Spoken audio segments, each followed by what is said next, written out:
Howdy, folks. This is an introduction to the comics project and some initial requirements from the customer for you to implement.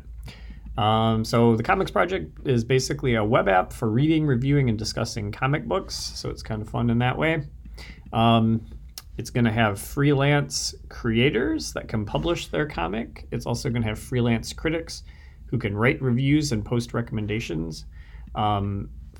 Fans, of course, are kind of the most important type of user, and they can read the comics and the reviews. They can like comics and reviews, and they can engage in forum-style discussion about comics and reviews. Fans can also follow creators. They can follow critics, or at least the critics' recommendations. So the idea here being that if like a creator publishes a new book, then the fan will get a notification about it, or if the critic adds a new recommendation, the fan can get a notice about it. Also, the fan can follow specific titles and get notifications when new issues of that title become available.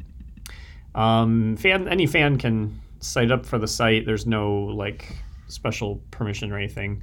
Although we do want to know who the fans are and stuff, so they generally have to register.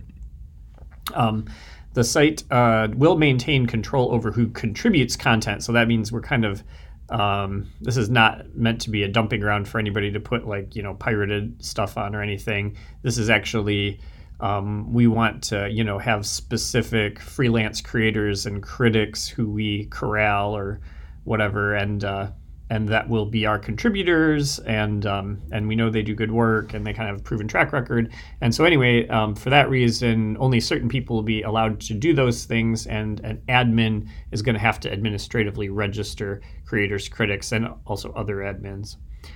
So we'll keep control over the content in that way. A creator may create a comic book series or a one-off comic book, so you either got a series or just a one-shot. Actually, I might like calling that better, a one-shot, not a one-off.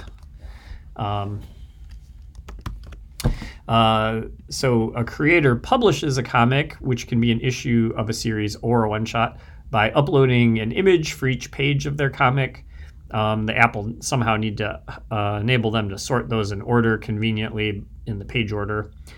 There'll also need to be a front cover, and for series, they're going to need to specify an issue number within the series.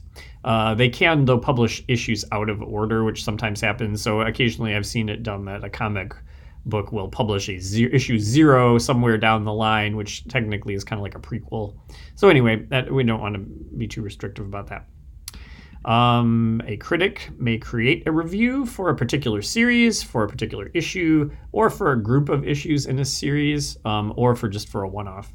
The reason for the group of issues in a series bit there is because sometimes with different series, there are different kind of cohesive chapters, or whatever you want to call it, subplots or arcs, I suppose, that might deserve a kind of a separate review. So that's why we allow them to kind of do this like issues 1 through 10 sort of thing.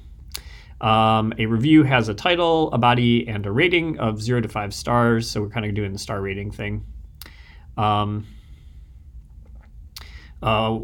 a series, issue, or one-off has 5 reviews, the median stars for that item will be displayed with it. So always, so if there are no reviews, or less than 5 anyway, for a given series, review, or one-off, then you won't display their median star count. You just won't display anything.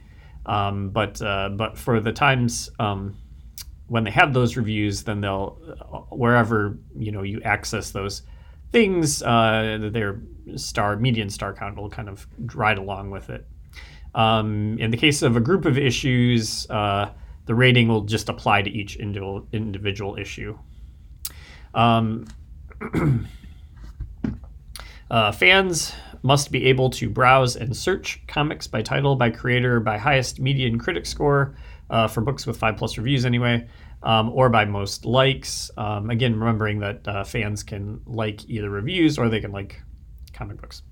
Fans must be able to browse and search for reviews by the critic who wrote them, or by the title being reviewed, or by reviews with the most likes.